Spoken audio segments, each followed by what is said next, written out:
રાપર તાલુકાના રામવાવ ચોબારી પટ્ટામાં જીરાના પાકમાં રોગચાળાના લીધે મોટા પાયે નુકસાની.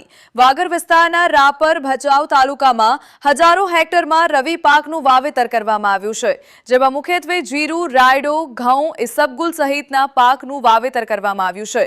વાગર વિસ્તારમાં મબલક પ્રમાણમાં જીરુંનું વાવેતર થયું છે. તે મુજબ જીરુના પાકમાં રોગચાળા એ પણ ભરડો લીધો છે.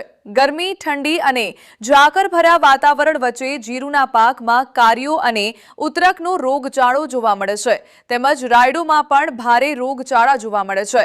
રાપર ભચાઉ તાલુકાના રામવાવ, ખેંગારપર, કુડા, ભરૂરિયા, ગવરીપર, સુવઈ, રવ, ચોબારી, કણખોઈ, મનફરા વગેરે વિસ્તારમાં રવિ પાકમાં નુકસાની છે.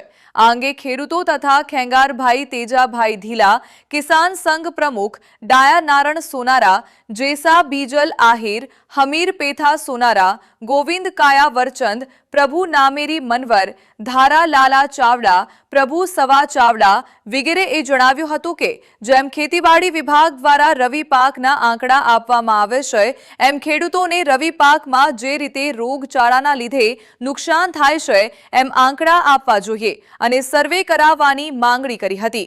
રાપર ભચાઉ તાલુકામાં 10 થી 12 હજાર હેક્ટરમાં નુકસાનીનો અંદાજ ખેડૂતોએ વ્યક્ત કર્યો છે.